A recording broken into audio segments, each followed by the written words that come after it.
Welcome to our channel. It's a privilege to know that you relax or fall asleep with the stories we read for you. We hope they bring you peace, comfort, and a deep sense of relaxation.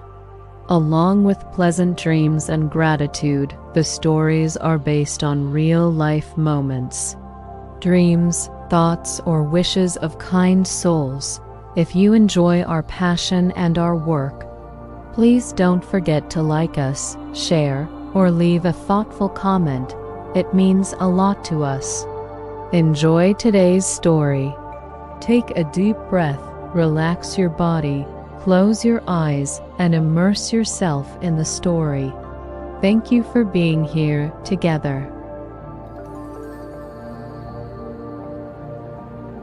The Architect of Forgotten Roads. In a valley where mist gathered every morning like a gentle blanket, there lived a man known only as the Architect of Forgotten Roads. Few people knew his real name. Few had ever seen his home, but almost everyone, at some point in their life, walked upon one of the paths he had designed. Some were narrow and winding. Some were wide and open. Some led through forests, others across quiet plains, and some climbed mountains so high that the clouds seemed to rest on their shoulders. Yet none of his roads were marked on maps. They appeared only when someone was ready to walk them. The quiet beginning Elias had not always been the architect. Once he had been just a boy who loved to wander. As a child, he followed streams until they vanished into rocks. He walked through fields until the grass brushed his knees. He climbed hills simply to see what lay beyond.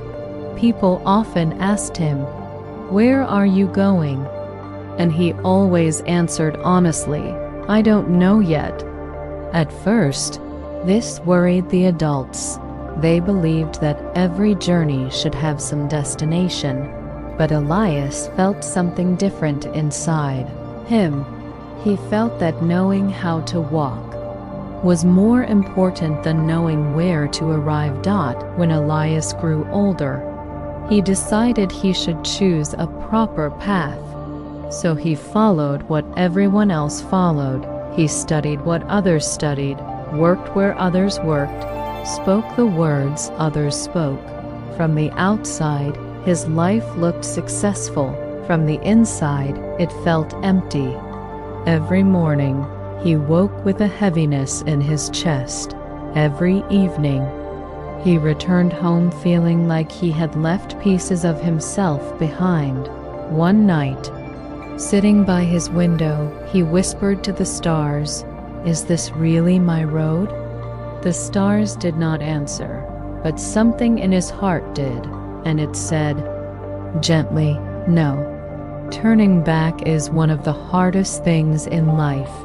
People fear it. They think it means failure.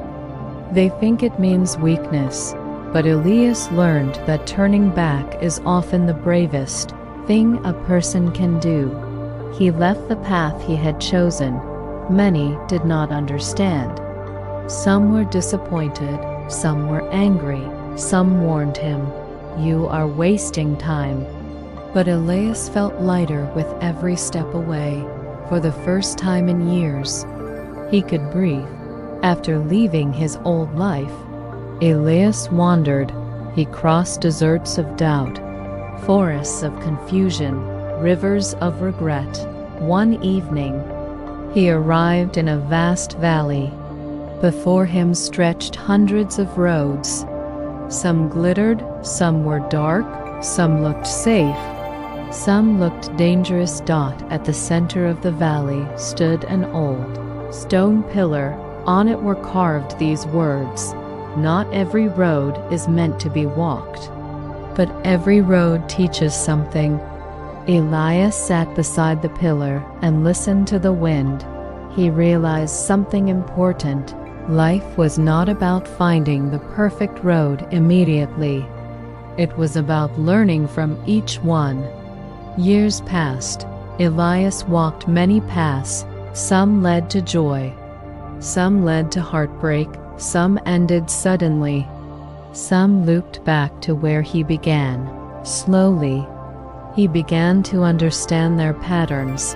He noticed roads of fear were always narrow, roads of truth were often quiet, roads of love were sometimes painful but never empty, roads of pretending were wide but hollow.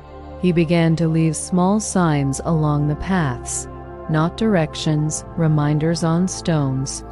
He carved words: breathe, be patient, trust yourself, keep going. Travelers started noticing. They began to call him the architect, not because he built roads, but because he understood them. The woman at the crossroads. One night, Elias found a woman sitting at a crossroads. She was crying softly. 4 roads lay before her. "I'm lost," she said. "I've chosen wrong so many times. I'm afraid to choose again." Elias sat beside her. "Tell me," he said gently, "what did the wrong roads teach you?" She thought, "They taught me what I don't want. They taught me what hurts. They taught me what I deserve." Elias smiled. "Then they weren't wrong," he said. "They were lessons." She looked surprised. "Really?" "Yes," he replied. "Every road prepares you for the next." Together, they walked a little way down each path. They listened. One road felt heavy, one felt rushed, one felt empty, one felt calm.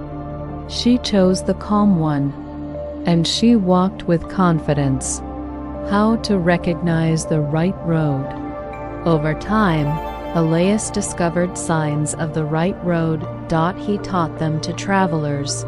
The right road does not always feel easy, but it feels honest. It does not make you smaller. It makes you braver. It does not silence your voice. It strengthens it. On the right road, you sleep more peacefully. You forgive yourself more easily. You grow without losing your kindness. Sometimes the right road looks ordinary. Sometimes it looks scary. But it always feels true. The storm of doubt. Even Elias was not immune to doubt. One year, a great storm came. It lasted many days. Wind tore signs from trees. Rain erased markings. Paths disappeared. Travelers panicked. Without your signs, we're lost. They cried. Elias felt helpless. Had he failed them? Then he remembered. The signs were never meant to replace inner guidance. They were only reminders. So he gathered everyone. "Close your eyes," he said. "Listen to your breath. Feel your heartbeat. Ask yourself, where do I feel alive?" Slowly, people began to move, not by sight, but by trust. And they found their way. The hidden garden. Deep in the valley, there was a hidden garden. Few knew of it. It was where all roads eventually led, not physically, but spiritually. Those who reached it had learned patience, compassion, self-respect, hope. The garden was filled with quiet light. No clocks, no noise, no pressure, only peace. Elias visited often, not to stay, but to remember the young wanderer. One evening, a young man approached Elias. "I want to find my perfect path," he said. "Tell me which one it is." Elias shook his head. "I cannot." "Why not?" "Because your path will reveal itself while you walk." The young man frowned. "What if I waste years?" Elias replied softly, "No honest journey is wasted." As Elias aged, he wrote his wisdom in a small book. It said, "You are meant to walk many roads because each ophone builds you. One teaches courage, One teaches patience, one teaches boundaries, one teaches love. Only after learning these, you can walk your true path. The final lesson. Near the end of his life, Elias climbed the highest hill. From there, he saw every road. They formed a beautiful pattern, not chaos, but a design. Each mistake, each detour, each pause, all are necessary.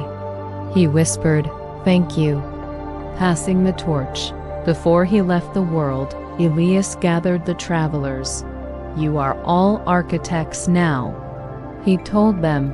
"Every choice you make builds a road. Make it with kindness. Make it with courage. Make it with honesty." Then he walked quietly into the mist and became part of every path. And now your road. Some say that if you walk at night, when the world is still, you can feel him not as a voice, as a feeling, a calm certainty, a gentle strength, reminding you, you are not late, you are not broken, you are not lost, you are learning. Every step matters, every road shapes you, and somewhere ahead, your true path is waiting, not as a destination, but as a way of living with peace, with courage, with trust, and with hope. Rest now, breathe softly, and trust the process. Thank you.